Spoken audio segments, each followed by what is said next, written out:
18 दिन एक बार धरना चला यहाँ, तो डिप्टी सीएम ने किसानों को इशार बुलाया, हमारी कमेटी को, और झूठा आश्वासन दिया कि एक हफ्ते में आपका मुआवजा आपके खातों में डाल दिया जाएगा।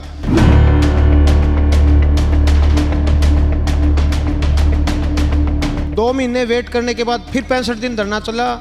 फिर डिप्टी स्पीकर रणबीर गंगवा ने किसानों को बुलाकर कहा कि मैं आपकी किसानों के बीच यहाँ, इवन हमारा धरना चौकी में भी चला था, चौकी में आकर उन्होंने ये कहा कि मैं एक हफ्ते का टाइम कह रहा हूँ, आप 10 दिन का मानो मैक्सिमम। किसानों ने बड़ा दिल दिखाते हुए 1 महीने का टाइम दे दिया।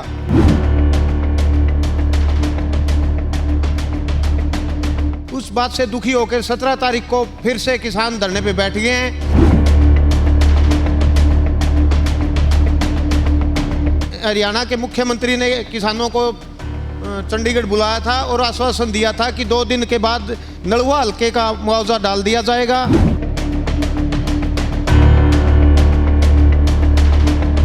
कितने एकड़ के जमींदार हैं? 8 एकड़ का। 8 एकड़ का। कितना नुकसान हुआ? नुकसान सारा 80% हो गया अभी। और ये 3 साल लगातार नुकसान हुआ है। 20 और 21 और 22 में भी फसल जो है वो नुकसान हुआ है। मेरगन जी 26 किला जमीन। 26 किला। कितना नुकसान हुआ था? सारो ही नुकसान है जी। कितनी कब हुआ? 20 में, 21 में और 22 में।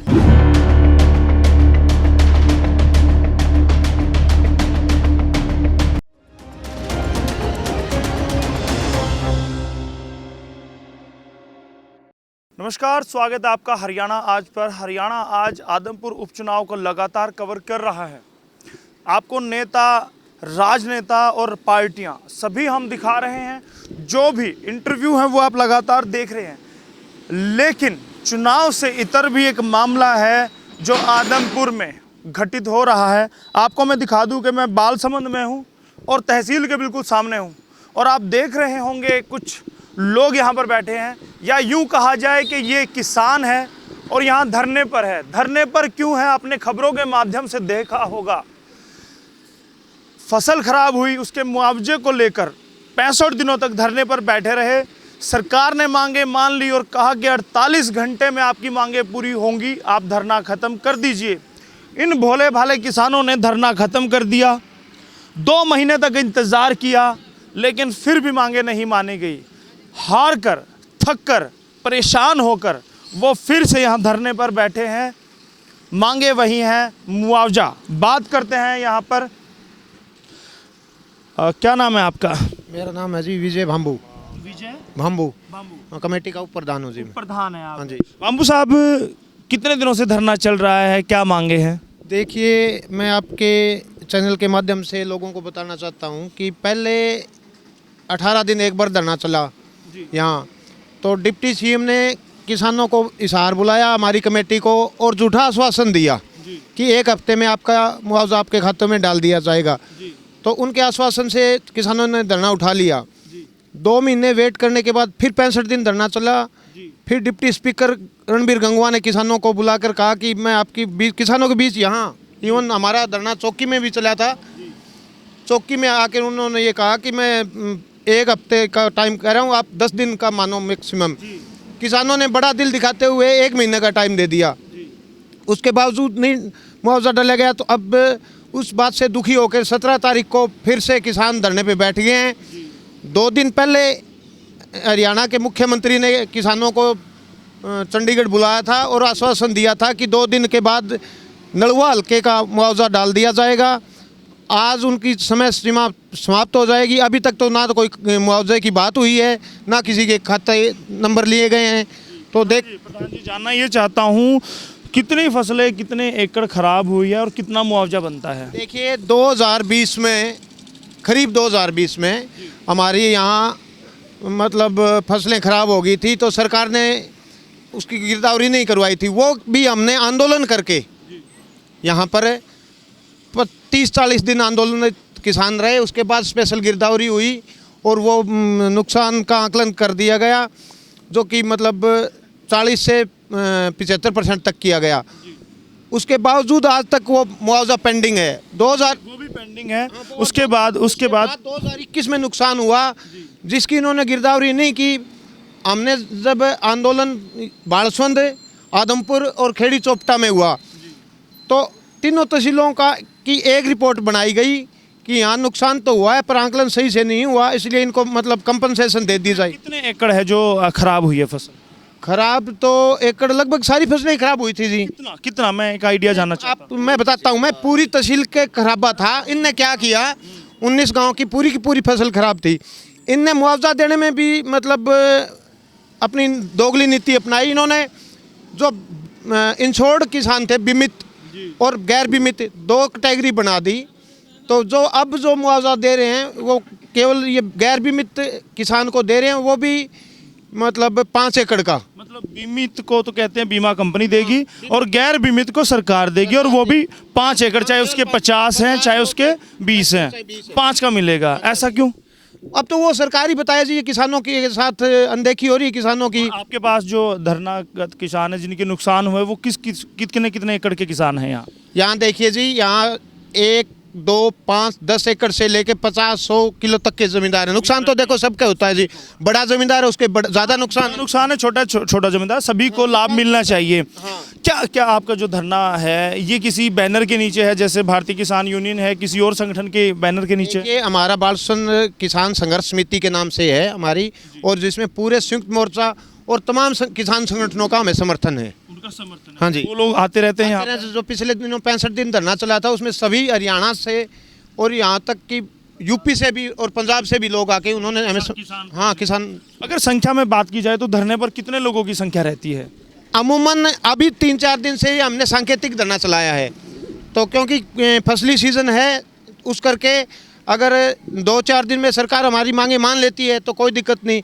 अदरवाइज फिर हम पहले जैसे हमारा 65 दिन धरना चला था तब 600-700 किसान, 200 की लगभग मतलब महिलाएं यहाँ बैठती थी, और उसी प्रकार हम संख्या बढ़ानी शुरू कर देंगे। और जो कितने दिन का इंतजार है, उसके बाद अगर मांगे नहीं मानी जाती तो फिर पूर्ण रूप से धरना शुरू करेंगे? मुख्यमंत्री जी ने देखो हमें 2 या 3 दिन का समय दिया था, तो चलो उम्मीद है, क्योंकि अब तो आपके हल्के में आदमपुर में चुनाव भी है, चुनावी सीजन है, शायद मांगे मान ली जाए। उम्मीद तो ना के बराबर है जी। उम्मीद तब कह सकते हैं कि किसानों के खाते में पैसा आ जाए। तो क्योंकि आचार संहिता का वो हवाला देते हैं, क्या वजह है अभी? आचार संहिता का, चलो अब आचार संहिता का वो हवाला देते हैं कि आचार संहिता है जी। इस चीज़ को तो आप भी मानते होंगे, अभी आचार संहिता है, सरकार के लिए पैसा डालना मुश्किल होगा। तो मैं आपके चैनल के माध्यम से एक चीज़ बताना चाहता हूँ जी, ये हमारा जो मुआवजा है ये आचार संहिता लगने से 2 महीने पहले ये डिसाइड हो चुका था कि इतना मुआवजा है और इन किसानों के खातों में ये जाना है। तब उस पर आचार संहिता कहाँ है जी? आचार संहिता तो तब माने हम जब भाई आचार संहिता के दौरान हमारा घोषित हो चुका है, बस वो डालना बाकी था, डल सकता था आचार संहिता के आड़े। चलिए, अब ये बातें हुई, आपके साथ क्या हुआ और क्या होना चाहिए। आदमपुर उपचुनाव है, किस तरह का प्रभाव ये 600 किसान या 600 परिवार डालने वाले हैं? देखिए, दरअसल हमारा जो संगठन जो धरना वो गैर राजनीतिक रहा है।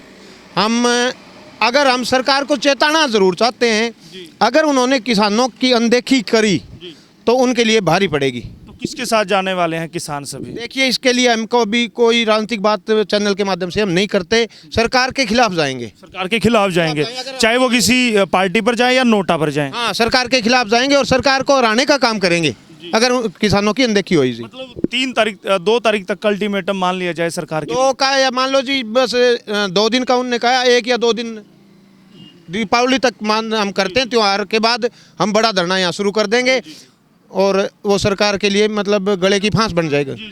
चलिए, देखिए, प्रधान जी थे, अक्सर मीडिया पर ये भी आरोप लगते हैं कि वो जो फ्रंट लाइन के होते हैं, नेता हैं या प्रधान हैं, उनकी लेते हैं, जो बाकी हैं उसको छोड़ देते हैं, किसानों से बात करते हैं। जी, क्या नाम है आपका, कहाँ से हैं? सजन कुमार जी, गांव किरतान जी। किरतान? हाँ जी। कितने एकड़ के जमींदार हैं?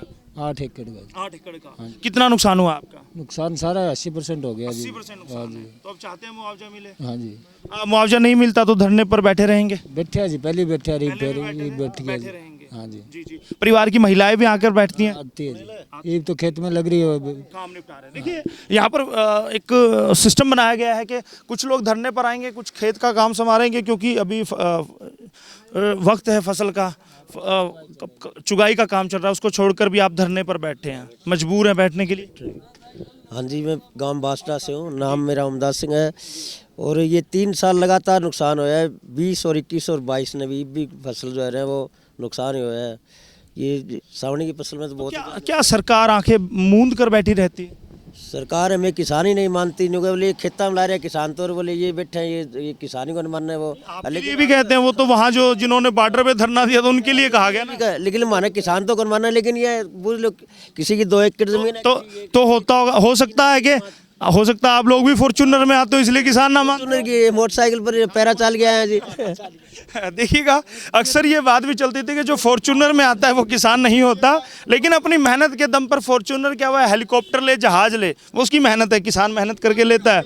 जी जी जी, ये बाबूजी है, उनसे बात करते हैं, बाद में ले लेंगे साहब, आपसे बात करते हैं। कहाँ से आए हैं, क्या नाम है? अनपढ़ आदमी जी, जमींदार। की बात करेंगे आपसे, कहाँ से आए हो? सरसाना गांव है जी। सरसाना गांव है। कितने किले के जमींदार? मेरगन जी 26 किला जमीन। 26 किला। कितना नुकसान हुआ था? सारो ही नुकसान है जी। कितनी, कब हुआ? 20 में, 21 में और 22 में। होता क्यों है? बारिश से हुआ है किसी और वजह से? नहीं, सूखे की वजह से। सूखे की वजह से। हाँ। तो कोई परमानेंट साल 21 में होया बारिश की वजह। बारिश की। हाँ। तो मुआवजा कभी नहीं मिला? कभी नहीं मिला जी। तो क्या कहते हैं तहसीलदार, क्या कहते हैं पटवारी, क्या कहते हैं? कुछ ही कौन कहें जी, ये तो सरकार का है। सरकार। हाँ। तो सरकार से लड़ाई है। हाँ, ये सरकारों लड़ाई है जी। देखिएगा आर पार करने के मूड में आ गए हैं। एक और सज्जन है, उनसे भी बात करते हैं। क्या नाम है, कहाँ से आए हैं साहब? मैं बालसम किसान संघर्ष समिति के कमेटी के वरिष्ठ सदस्य जी। गांव सरसाना मोहन मिठारवाड़। मोहन मिठारवाड़। मिठारवाड़। मिठारवाड़ साहब, फसली सीजन भी है और आपका दिवाली का सीजन भी है और चुनावी सीजन भी है, जुगलबंदी हो गई है, फिर भी आप धरने पर बैठे हैं, क्या करके उठने वाले हैं?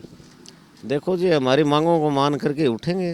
अभी 2 दिन पहले सीएम साहब ने हमारे को चंडीगढ़ बुलाया था, हमारा डेलीगेट गया था 10 आदमियों का, उसमें मैं भी था। तो उनका टाइम आज पूरा हो रहा है, यदि वो नहीं हुआ तो फिर कमेटी की मीटिंग बुला कर सख्त से सख्त निर्णय लिया जाएगा। सख्त से सख्त निर्णय में क्या हो सकता है, क्या क्या फैसले किए जा सकते हैं? देखो सर, ये तो अब बता सकते हम, सख्त से सख्त अंदरूनी फैसले की बात अभी मीडिया में नहीं कह सकते। रोड जाम किया जा सकता है या तालाबंदी की जा सकती है? देखो, ये पूरे तमाम 31 आदमी की कमेटी है, वो कमेटी फैसला लेगी, वो ही लागू होगा। लेकिन ये जरूर तय है कि कड़े फैसले होंगे। बिल्कुल होगा जी। मतलब कहा जा सकता है सब्र का बांध टूट चुका है। हाँ, बिल्कुल। देखिएगा, बालसमंद की तहसील से किसानों का धरना हमने आपको दिखाया। आदमपुर उपचुनाव में इनको नज़रअंदाज नहीं किया जा सकता। 500 से 600 किसान हैं, परिवार हैं, यानी तकरीबन 2-2.5 हज़ार वोट बैंक किए हैं। अगर नेता जो अब राजनीति में इलेक्शन में अब अपनी फसल काटना चाहते हैं तो उन्हें इन किसानों पर ध्यान देना होगा, चाहे वो भव्य बिश्नोई है, कुलदीप बिश्नोई है, या फिर जयप्रकाश भूपेंद्र हुड्डा है, या फिर कूड़ाराम अभय चौटाला है, या फिर सत्येंद्र सिंह केजरीवाल है। उनको भी ध्यान देना होगा। अगर इनका आज साथ देते हैं, इनकी मांगे मानते हैं, तो ये लोग उस पार्टी के साथ खड़े हो जाएंगे, उसको वोट देंगे। नारेबाजी शुरू हुई है, धरना हो रहा है और बहुत जल्द कड़े फैसले लेने का भी फैसला करने वाले हैं। निवेदन है आपसे, वीडियो को शेयर करें और हमारे चैनल हरियाणा आज को लाइक जरूर करें। कैमरा पर्सन अजीत के साथ यशपाल कंचन।